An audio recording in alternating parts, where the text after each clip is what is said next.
Gracias por nuestras vidas, están en tus manos. Estamos escondidos en el hueco, en la palma de tu mano. Estamos protegidos por ti, Señor. Gracias te damos por esta mañana de victoria. Gracias te damos una vez más porque estamos aquí reunidos para alabarte y para bendecirte. Estamos en el mejor lugar, Señor. En este día, Señor, agendado por ti para poder reunirnos todos y estar disfrutando de tu presencia, Señor. Gracias te damos.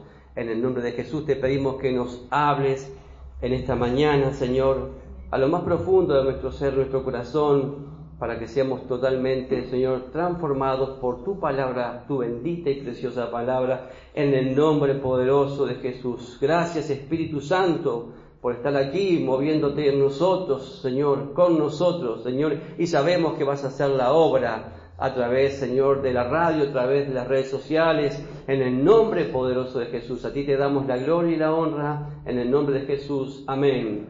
Y amén. Gloria a Dios. Gloria a Dios. Te vas a dar un aplauso, dale un aplauso al Señor. Gloria a Dios. Qué lindo es estar aquí una vez más en Palabra de Vida, un lugar donde está la presencia, la paz y el amor de Dios. Dios les bendiga. Qué precioso. Anhelaba estar aquí. Anhelaba escuchar su palabra, estar con Él, estar con los hermanos. Qué lindo, hermanos, la verdad que es maravilloso. Ayer lo comentaba una hermana, ¿no? Deseando estoy estar el domingo nuevamente en la iglesia para estar compartiendo juntos. Amén. Qué bendición. Venimos de un mes de celebración, pero bueno, ahora vamos a comenzar con los estudios nuevamente. Estamos en el estudio del libro de Hechos. Continuamos, estamos ya en el estudio número 37 del libro de Hechos y le puse como título a este mensaje, Palabra de Salvación. Qué lindo saber que nosotros tenemos palabra de salvación, poder compartir esa palabra que da vida, esa palabra que salva, el Evangelio, las buenas noticias, amén. Y vamos a hablar con respecto al sermón de Pablo en Antioquía de Pisidia, y eso está en el libro de Hechos, capítulo 13, versículo 14. Recuerdan que estaban, en esa misión, Pablo había ido a la isla de Chipre, ¿se acuerdan todo ese viaje, no? Que ahí estaban con quién más, con Bernabé, y habíamos llegado a un punto que Juan Marcos los había abandonado, también recuerdan de eso. Está bueno que puedan también repasar un poco, pero estamos ahora, en este momento, habían llegado ellos a Perge, ¿se acuerdan? Que estaba en el continente, en el donde es hoy Turquía. Ellos habían viajado desde la isla de Chipre y habían llegado a Turquía, donde es ahora donde decíamos que era el nombre de Perge, y ahí fue donde sucedió esa separación de Juan Marcos, que se fue de nuevo para Jerusalén. Bien, y lo leemos en el nombre del Padre, del Hijo y con la comunión de su Santo Espíritu. Dice: ellos, pasando de Perge, llegaron a Antioquía de Pisidia y entraron en la sinagoga un día de reposo y se sentaron, y después de la lectura de la ley y de los profetas, los principales de la sinagoga mandaron a decirles: varones, hermanos, si tenéis alguna palabra de exhortación para el pueblo, hablad. Hasta ahí. Bien, gloria a Dios. Tenemos un mapita por ahí, no sé si Viviana, para que puedan ver, para que tengan una noción dónde está Antioquía de Pisidia. Bien, ahí está, buenísimo, bien. ¿Vieron? Pueden ver la isla ahí de Chipre, donde está el número 9. Ahí está la isla de Chipre, ellos estaban ahí, habían viajado hasta Perge, al continente, ¿no? Ahí Perge lo pueden ver, de Asia Menor. Y como pueden ver, ahora están allá arriba en Antioquía de Pisidia. O sea, es otra Antioquía. ¿Se acuerdan que la otra Antioquía estaba por aquí? Ahora viajan hasta la otra Antioquía. Para que tengan idea, en el mapa, ¿dónde están ahora? Ellos. Miren todo lo que viajaron. Entonces dice que ellos pasaron, bien, gracias Mariela. Ellos pasaron de Perge, dice, en el versículo 14, y llegaron a Antioquía de Pisidia, ¿no? Entonces recorrieron desde la isla, como les decía, hasta Perge, y de Perge se fueron hasta Antioquía de Pisidia, que está a 220 kilómetros de donde estaba Perge. Miren todo lo que tuvieron que recorrer, ¿no? 220 kilómetros. Yo creo que el Señor los llevó hasta ahí, ¿sí o no? Fueron guiados por el Espíritu Santo a llegar a ese lugar. Esta región es como podían haber visto ahí, está en la región de Galacia, ¿no? que luego Pablo escribió una carta que la podemos leer en el Nuevo Testamento a los Gálatas. Ahí se fundó una iglesia, o sea que estaban ahí por algo específico. Más adelante vamos a ver que Antioquía de Pisidia estaba en las montañas a unos 1100 metros de altura aproximadamente, o sea, era un lugar alto. Y dice acá en el versículo 14 que entraron en la sinagoga en un día de reposo y se sentaron. ¿Vieron? Ellos llegaron a aquel lugar y me imagino como ahora, ¿verdad? Querían ir al lugar a escuchar palabra de Dios, qué maravilloso, y se sentaron y estaban ahí cómodos escuchando la palabra de Dios. Dice, después de la lectura de la ley en el versículo 15 y de los profetas, ¿no? Un servicio en una sinagoga en el primer siglo se dirigía de la siguiente manera, ¿no? Había primero una oración, ¿verdad?, de apertura, se oraba, y luego se hacía la lectura de la ley, ¿no?, que está en el Pentateuco, los primeros 5 libros del Antiguo Testamento. Siempre se compartía, ¿verdad?, algún pasaje, algún rollo del Pentateuco. Y después, como dice acá también, se mencionaba algo con respecto a los profetas, ¿no? Y luego que se compartía con respecto a algo del Pentateuco, de la ley, de esos 5 libros, se leía algo de un profeta, y después, luego si había alguien presente que tenía estudio, alguien que estaba capacitado, se le invitaba para que compartiera algo con respecto a lo que se había leído. No era que podía decir cualquier cosa, sino que podía compartir algo con respecto a lo que se había compartido, en base a la ley y en base al profeta. Amén. Por eso dice acá en el 15, dice, varones hermanos, si tenéis alguna palabra de exhortación para el pueblo, hablad. Entonces vemos acá que los principales de la sinagoga invitaron a Pablo según la tradición que se hacía en las sinagogas, ¿no? Pablo entonces ahí aprovechó, me imagino Pablo ahí feliz, aprovechando y dice, esta es la mía, porque se compartió sobre la ley, y ya me imagino Pablo, su cabecita, ¿no? Y ya el Espíritu Santo hablándole y guiándole en todo lo que tenía que decir, y ya estaba pronto él de subir a compartir en la sinagoga, ¿no? Aprovechó, ¿qué hizo Pablo? Aprovechó la oportunidad, hermano. ¿Qué tenemos que hacer nosotros? Aprovechar la oportunidad cuando se nos da. A veces algo simple, pero siempre tenemos que estar, ¿verdad?, en comunión con eso. Ellos iban siempre guiados por el Espíritu Santo. Nosotros como tenemos que caminar siempre guiados por el Espíritu Santo. Y en algún momento, en alguna circunstancia de nuestra vida, siempre se va a presentar una oportunidad para poder llevar las buenas nuevas. Y acá están en una sinagoga, ¿no? Entonces vamos a ver cómo Pablo comienza, ¿verdad?, explicando cómo la obra de Dios en la historia conduce hasta Cristo.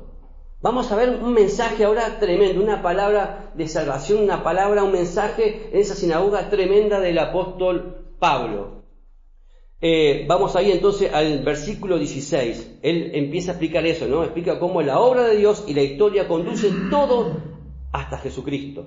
Lo leemos en el versículo 16, dice, entonces Pablo, levantándose, hecha seña de silencio con la mano, dijo, varones israelitas, y lo que teméis a Dios, oíd.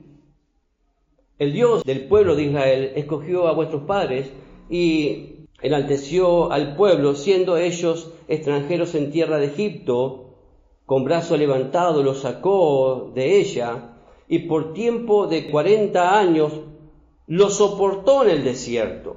Y habiendo destruido 7 naciones en la tierra de Canaán, les dio en herencia su territorio. Después, como por 450 años, les dio jueces hasta el profeta Samuel. Luego pidieron rey, y Dios les dio a Saúl, hijo de Cis, varón de la tribu de Benjamín, por 40 años. Quitado les levantó por rey a David, de quien dio también testimonio, diciendo, he hallado a David, hijo de Isaí, varón conforme a mi corazón, quien hará todo lo que yo quiero. De la descendencia de y conforme a la promesa, Dios levantó a Jesús por Salvador a Israel. Amén, hasta ahí. Amén. Tremendo, hermanos. Acá vemos un mensaje, miren cómo comienza, ¿no? El apóstol Pablo a darles un mensaje tremendo. Él se paró, y dijo, silencio. Hubo silencio total, y ahí comenzó. Después que ya tenía captada la atención de todo, comenzó a dar una cátedra de la palabra del Señor. Era un hombre estudioso, un hombre que conocía el Pentateuco de punta a punta, hermano. Y empieza diciendo, varones israelitas, los que teméis a Dios, ¿no? Entonces Pablo se dirige a dos grupos en la sinagoga, en el día de reposo, un día de reposo típico, ¿no? Estaban los judíos, ¿no? Y estaban también los casi judíos, aquellos que eran gentiles, pero les gustaba lo que era la religión judía, pero no se comprometían, ¿no? Completamente. Los proselitos, ¿verdad? Nunca se decidían. ¿Cuánta gente hay que a veces va a un lugar y que nunca se compromete, que siempre está ahí, ¿no? Esos estaban ahí, que siempre van ahí, pero están. Bueno, ahora, miren lo que dice ahora, en el versículo 23, conforme a la promesa, Dios levantó a Jesús por Salvador de Israel. Tremendo, hermano. Acá dice, en este paso, ¿no?, de la historia, ¿no?, de Israel, Pablo menciona eventos diferentes, miren, muy importantes, ¿no?, como la elección de los patriarcas, ¿no?, porque dicen vuestros padres, ¿no?, la elección de los patriarcas, acá los menciona. Después nombra también la liberación de Egipto, ¿no?, como el Dios saca con mano poderosa al pueblo de Egipto y después se lo tuvo que soportar durante 40 años. ¿Cuántas cosas, Señor, nos tiene que soportar a nosotros? ¿Cuántos dicen amén a eso? en este caminar, en este peregrinaje. Ahora, dice, y también nombra el tiempo del desierto, como les digo, la conquista de Canaán, el tiempo de los jueces, ¿no?, que según dice jueces, que cada cual hacía lo que bien le parecía, hasta que Dios levantó al profeta Samuel. Y después habla con respecto a la creación de la monarquía, porque el pueblo quería un rey como las demás naciones, ¿se acuerdan? Pero todo esto conducía a la promesa de el Salvador Jesús. Entonces él, mire cómo resume a través de la historia, ¿no?, en este repaso de la historia de Israel, muestra que Dios tiene un plan, incluso en la historia, y debemos tener una conexión con ese plan nosotros. ¿Cómo nosotros podemos tener conexión con ese plan de toda la historia? Estando en Jesucristo. Cuando Jesús es, ¿verdad?, cuando sabemos que Jesús es el objetivo de la historia, y, ¿verdad?, y si estamos en Cristo, estamos en el Señor, estamos en el centro, entonces, de la voluntad de la historia de nuestro Señor. ¿Cuántos dicen amén a eso? Hermanos, por eso qué importante es saber que nosotros somos parte de la historia. Como acá Pablo es parte de la historia, y como todos los que hemos leído son parte de la historia y del plan maravilloso de nuestro Señor de salvación. Porque Pablo, ¿qué está haciendo? Está haciendo parte de la historia, está llevando ese mensaje de salvación a esos lugares donde quizás nadie iba. Ahora vamos a ver cómo Pablo, usando, ¿verdad?, los ejemplos también de Juan el Bautista y los gobernantes judíos, Pablo muestra cómo, ¿verdad?, la gente recibe a Cristo y también cómo la gente rechaza a Cristo. Vamos a ver ahí, seguimos en el versículo 24 de Hechos 13. Antes de su venida, hablando de Jesús, predicó Juan el Bautista de arrepentimiento a todo el pueblo de Israel. Tremendo esto, ¿no? Ahora, dice más, cuando Juan terminaba su carrera, dijo, ¿quién pensáis que soy? No soy yo él, mas he aquí viene tras mí uno de quien no soy digno de desatar el calzado de sus pies, varones hermanos, hijos de Abraham, y lo que entre vosotros teméis a Dios, a vosotros es enviada la palabra de esta salvación. Porque los habitantes de Jerusalén y sus gobernantes, no conociendo a Jesús ni las palabras de los profetas, que se leen todos los días de reposo, las cumplieron al condenarle. Y sin hallar en él causa digna de muerte, pidieron a Pilato que se le matase, y habiendo cumplido todas las cosas que de él estaban escritas, quitándolo del madero, lo pusieron en el sepulcro. ¡Wow, hermano! Pablo sigue predicando de una manera tremenda, como anuncia que a través del profeta Juan, no, dice más Juan en el versículo 25, más cuando Juan termina su carrera, dijo, ¿no? Vemos que Juan el Bautista respondió a Jesús de manera, ¿verdad?, correcta al llamado que tenía él para cumplir de parte del Señor.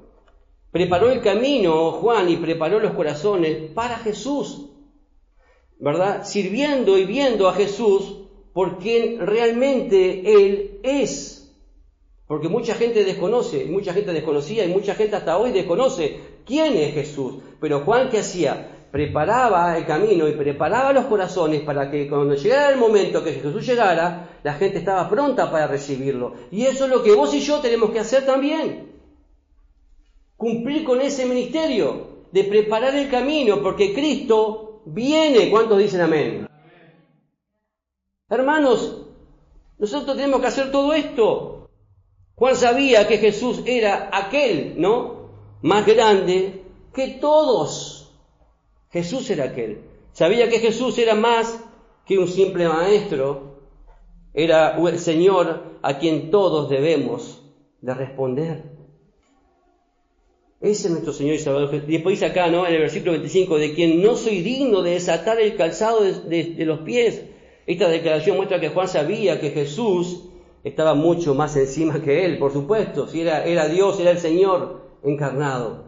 Era el Cordero de Dios, como dijo él, que quita el pecado del mundo. Amén.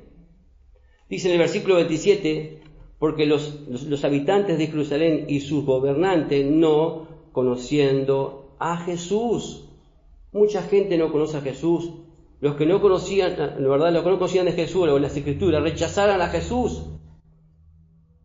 Y lo condenaron. También como Pilato, ¿no? Lo condenaron para que fuese ejecutado, hermano.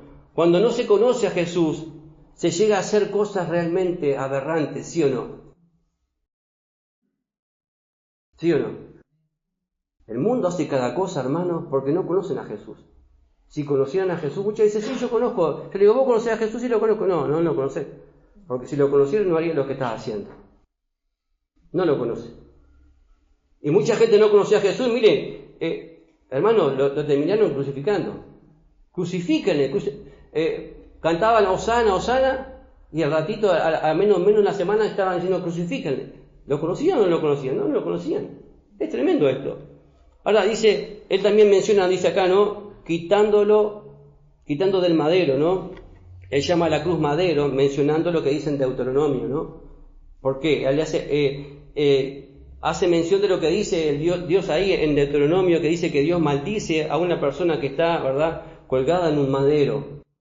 Pablo quiere mostrar que Jesús fue maldito para que nosotros fuéramos, ¿qué?, benditos en Él. Él se hizo maldito. Miren lo que dice ahí en Gálatas. Miren, justamente, él le escribe a la iglesia de Gálatas, ahí en Galacia, esa iglesia que planta en ese lugar. Le dice en Gálatas 3, versículo 13, dice, Cristo nos redimió de la maldición de la ley, hecho por nosotros maldición, porque está escrito, maldito todo aquel que es colgado en un madero. Lo deja claro y ahí nuevamente menciona lo que es en Deuteronomio. Amén. Ahora Pablo predica también al Jesús resucitado. Se anuncia toda la historia que Jesús ¿verdad?, que ya venía anunciado desde antes. Ya les muestra también en su tiempo actual, ¿verdad?, quien también anunciaba como Juan el Bautista, la gente que lo rechazó y que no conoció y que lo llevó a la cruz. Pero también anuncia Pablo que Jesús, ese que murió, al tercer día resucitó. ¿Cuánto dicen gloria a Dios? Hermanos, dice en el Hechos ahí 13, versículo 30, ahora seguimos estudiando, dice, mas Dios le levantó de los muertos. Va al grano, cortito. Mas Dios le levantó de los muertos.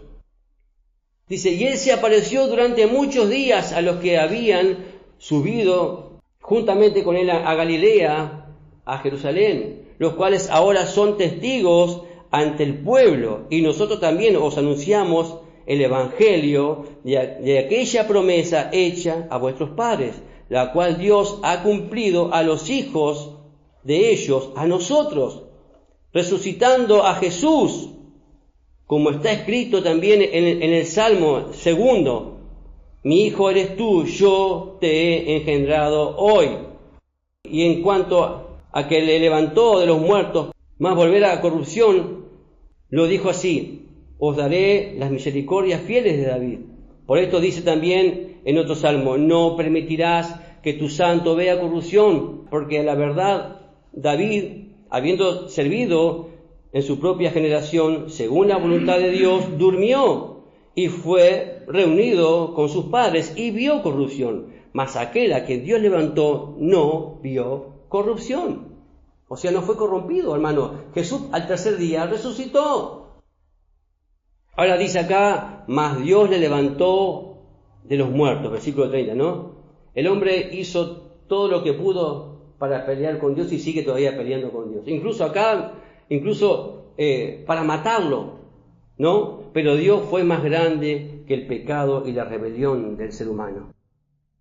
Dios fue más grande, a pesar de la rebelión del hombre, a pesar de que el hombre hasta ahora lo sigue diciendo, no, para mí Dios no existe. Pero Dios es misericordioso, Dios es bueno. Jesús se levantó de la tumba triunfando sobre el pecado y sobre la muerte. Amén. Dice, porque incluso dice él, hay evidencias de eso, dice Pablo, hay evidencias, ¿no? Hay muchos testigos, como dice ahí en el versículo 31. Dice, y él se le apareció durante muchos días a los que habían subido juntamente con él. ¿Por cuántos días se acuerdan ustedes se le apareció? 40 días, bien. Durante 40 días, imagina que aquel Jesús que estuvo muerto en la cruz, que lo pusieron en una tumba, se te aparezca. Sus vidas fueron totalmente transformadas, ¿sí o no? Y quién sabe las cosas que les decía, ¿no? Todo lo que les enseñaba. Dice que les enseñaba del reino. Tremendo, hermanos. Ahora, Pablo no se enfocó, ¿verdad?, en las cosas, se enfocó en las cosas que pasaron, pero no se enfocó en simples filosofías o teorías. Él se enfocó en lo real, en lo que realmente sucedió, porque había testigos. El cristianismo, ¿verdad?, no es solamente, ¿verdad?, una filosofía o un código, ¿verdad?, de ética, que sí lo es, un código de ética, pero, ¿verdad?, esencialmente el cristianismo es una proclamación de hechos que hablan de lo que Dios ha hecho. Dios lo hizo, Dios envió a su Hijo hace más de 2000 años para morir en una cruz, para perdonar todos nuestros pecados, porque estábamos condenados, ¿sí o no? Y esa es la promesa, que se cumplió ya hace más de 2000 años, hermanos queridos. Y ese es el mensaje que vos y yo tenemos para compartir con la gente. El mismo mensaje que Pablo estaba hablando acá a su pueblo y a aquellas personas que también que eran piadosos, que buscaban de Dios. La resurrección significa que Jesús realmente es el Hijo de Dios, aquel que iba a ser enviado, porque dice acá, ¿se acuerdan que dijo él en el Salmo 2? Leemos en el Salmo 2 ahí, él menciona en el Salmo 2, versículo 7, yo publicaré el decreto. El Señor me ha dicho, mi hijo eres tú, yo te engendré hoy. Amén. Eso estaba escrito en el Salmo 2. Y prueba que Él era totalmente santo, incluso aún al morir en una cruz. Él es santo igual. Amén. El Salmo 16, versículo 10 dice, porque no dejarás mi alma en el Seol, ni permitirás que tu santo vea corrupción. Eso lo saca también de que lo escribió el Salmo de David. Ahora, Pablo publica quién es Jesús, cuál es la verdad de Jesucristo y qué fue lo que Él hizo por nosotros. Mucha gente ni siquiera sabe qué es lo que Jesús hizo por nosotros. Y tienen que saberlo. Por eso dice acá en el versículo 38, dice, sabed pues esto, varones hermanos. ¿Qué dice Él? Tienen que saber esto. Miren, es muy importante. Que por medio de Él se os anuncia perdón de pecados y que todos aquellos de que por la ley de Moisés no pudiste ser justificado, en Él es justificado todo aquel que cree. ¡Wow! ¡Qué tremendo, hermano! Versículo 40. Mirad pues que no venga sobre vosotros lo que está dicho en los profetas. Mirad, oh menospreciadores y asombraos y desapareced, porque yo hago una obra en vuestros días, obra que no creeréis si alguien os la contare. Tremendo esto, hermanos, Ya había anunciando lo que el Señor iba a hacer. Ahora, por medio de Él, dice acá, por medio de Él, se os anuncia perdón de pecado. ¿Cuántos saben eso, hermano? Fuimos perdonados, pero el mundo no lo sabe. Mucha gente no lo sabe. Ahora vamos a celebrar lo que ahora viene este mes, ¿verdad? Semana Santa. Y recordamos, hay mucha gente, bueno, es una semana más y recuerdan que murió en la cruz ahí, bueno, y mucha gente tiene su manera de pensar y no conocen la verdad. Pero vos y yo conocemos la verdad, ¿sí o no? Y tenemos que anunciarla. Pablo la anunció, hermano, y la palabra, después vamos a ver para el próximo estudio, la palabra, ¿verdad?, hace un efecto tremendo, hermano. Va a haber rechazo y va a haber gente que se va a convertir, y gloria a Dios. Pero nosotros estamos para eso, ¿sí o no? Para llevar las nuevas de salvación, porque somos el pueblo de Dios, estamos llenos del Espíritu Santo, ¿sí o no? Gloria a Dios, hermano.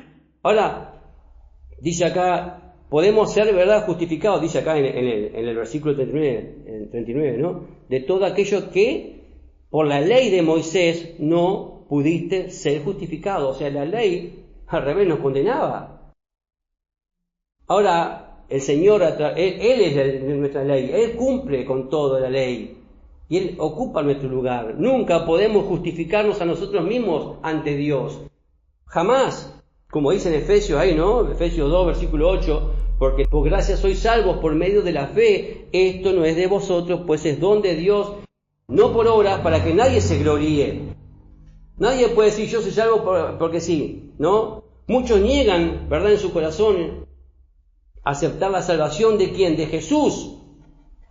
Quieren, ¿verdad?, una salvación creada a su manera. Creen que a través de las obras pueden ser salvos. Incluso hasta es como querer volver para atrás. ¿Se acuerdan que antes, antiguamente, hacían sacrificios, hacían cosas para poder ser perdonados? Y todavía mucha gente sigue practicando eso. Pero la salvación solamente viene a través de Jesucristo. No hay otro. No hay otro ser que haya dado su vida. Por mí no murió María, por mí no murió Buda, por mí no murió Mahoma, no murió ninguna religión por mí, solamente murió y dio su vida por mí Jesucristo. Derramó su sangre porque me amó de tal manera, dice la palabra en Juan 3:16, Dios me amó de tal manera que envió a su Hijo unigénito. ¿Y por qué es su Hijo unigénito? Porque sabemos bien, como decía acá, que Él resucitó el tercer día, y esa es la señal. Él es el Hijo de Dios.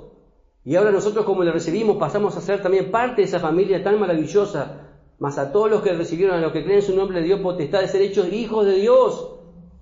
Y tenemos este mensaje en nosotros, esta palabra de vida, esta palabra de salvación, que compartir a todo el mundo, porque el mundo se está perdiendo. Cristo viene pronto. Y se está levantando, de verdad, evangelios de mentira, de engaño. Mucha gente va a apostatar. Va a venir la apostasía, ya está la apostasía. Pronto también el anticristo se va a hacer ver. Hermanos, estamos en los últimos tiempos y nosotros tenemos que predicar la palabra de Dios a tiempo y fuera de tiempo. Y aprovechar todas las oportunidades que Dios nos da. Y todos los medios que Dios nos da para poder llegar a diferentes lugares. Amén, gloria a Dios. Unos meses después Pablo, ¿no?, escribe una carta con respecto a esto, a Gálatas, con respecto a la justificación por medio de la fe, ¿verdad? Versículo 39 dice, en Él es justificado todo aquel que cree. Entonces Jesús no solamente nos perdona, sino que también, ¿verdad?, hemos sido justificados por Él. El perdón se encarga de pagar la deuda de nuestros pecados, ¿no? Pero la justificación nos pone en un crédito positivo ante ¿quién? Ante Dios, hermano. Como dice Romanos 5:1, ¿no? Justificados, pues, por la fe, tenemos paz para con Dios por medio de nuestro Señor Jesucristo. Estar siendo justos delante de Dios, no hay nada que nos pueda condenar. Somos perdonados por Jesucristo, amén. Dice acá en el versículo 40, mirad pues, la advertencia, ¿no? Dice, miren pues, ¿no? Acá hay una advertencia. Es que si no aceptamos a la persona de Jesucristo, si no aceptamos la obra de Jesucristo con nuestra vida, ¿verdad? Somos, dice, menospreciadores, como dice en el versículo 41. Somos menospreciadores y que van a desaparecer. Eso quiere decir, la gente que no acepta a Jesucristo, quién es Él en verdad, y no acepta su obra redentora, hermano, están menospreciando la salvación y la vida eterna, y van a desaparecer. ¿Es fuerte esto, sí o no? En esta advertencia Pablo menciona un versículo, un pasaje que está en el profeta Habacuc, ¿no? Sobre el juicio que vino también sobre Jerusalén.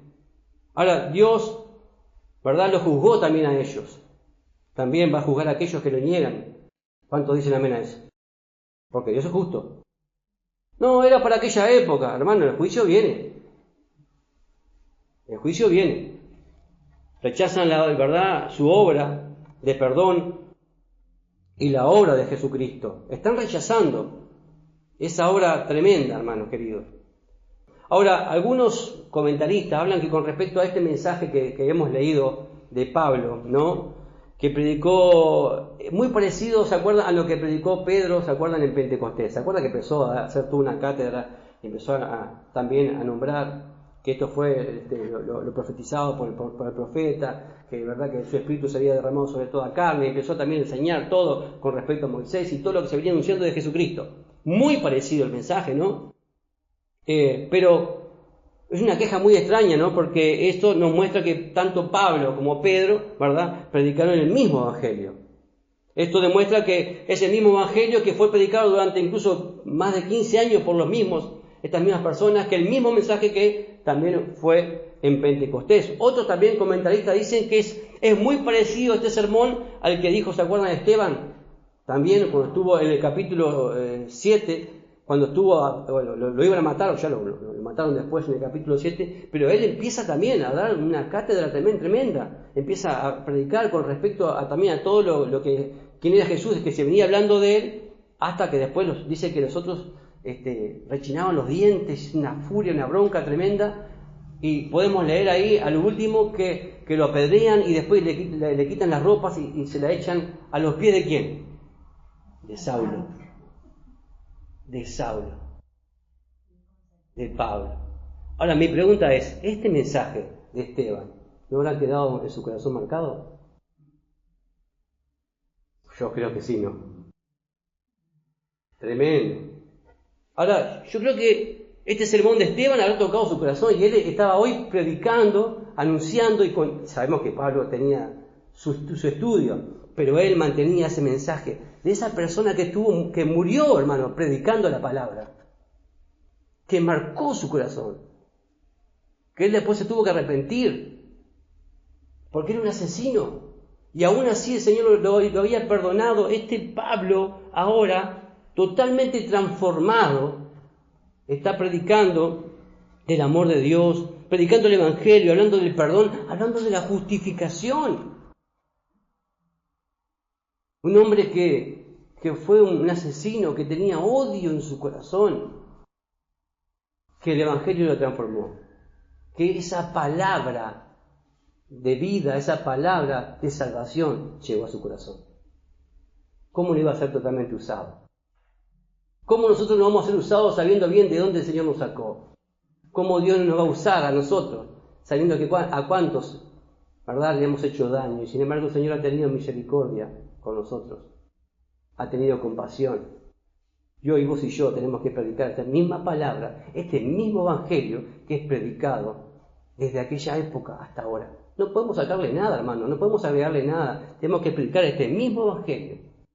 Por eso yo digo, estos comentaristas no sé qué cosas dicen, pero hermano, yo digo, wow, Señor, quiero tener esa misma unción, esa misma presencia, poder predicar ese mismo evangelio, tener ese conocimiento, y que tu Espíritu Santo haga la obra a través de este mensaje de salvación, este mensaje de esperanza. Amén. Vamos a orar, vamos a darle gracias a Dios. Señor, te damos gracias. Gracias, Señor, por tu palabra. Gracias por este estudio, Señor, del libro de Hechos. Estos hechos que son a través de ti, Señor, hechos de tu Espíritu Santo. Estos hechos que no tienen un amén, no tienen un fin, continúan haciendo su obra, Señor. Y gracias por poder predicar esta tu palabra, Señor, anunciar las buenas nuevas de salvación. Gracias porque hemos aceptado a Jesús tal cual es, y hemos aceptado su obra maravillosa. Hemos reconocido que tú has muerto por nosotros, Señor, y también que al tercer día has resucitado y te apareciste, Señor. No solamente los de aquella época, sino te apareciste en nuestra vida también, Señor. Y hoy te damos la gloria. Y hoy queremos, Señor, seguir predicando esta palabra de salvación, esta palabra de vida. Te damos gracias en el nombre de Jesús. Gracias por todo lo que hemos aprendido hoy, Señor. Queremos, Señor, tomar como ejemplo estos varones esforzados y valientes. Estos varones que, Señor, nada los detenía. Estos varones que, aún siendo lo que habían sido, Señor, sus vidas fueron transformadas como también las nuestras. Y si hay alguno que todavía no ha entregado su corazón a Cristo, ahí donde estás, escuchando en la radio o quizás viendo a través de internet Es tiempo de que entregues tu corazón al Señor y le digas: Señor, perdóname por todos mis pecados. Me arrepiento hoy en el nombre precioso de Jesús. Te doy gracias y te acepto hoy como mi único y mi suficiente Salvador. Gracias porque ahora entiendo que tú viniste cumpliendo aquella promesa, que eres tú esa promesa de salvación. Eres tú, Jesucristo, aquel que murió, pero el tercer día resucitó. Hoy quiero aceptarte en mi corazón como mi único y suficiente Salvador. Y gracias por esta tu palabra, y gracias por tu Espíritu Santo ahora viviendo en mi corazón. Apunta mi nombre en el libro de la vida, y gracias porque ahora sé que si parto de este mundo me voy contigo a la eternidad, y porque tengo salvación y fui justificado a través de Jesucristo. Gracias por esta palabra, gracias por este estudio del libro de Hechos en el nombre precioso de Jesús. Y todos decimos amén y amén. El Ministerio Palabra de Vida desea conocerte. Síguenos en nuestras redes. Instagram, palabraDeVida.uy. Facebook, Palabra de Vida Uruguay. YouTube, Iglesia Evangélica Palabra de Vida. WhatsApp, 094 226 411.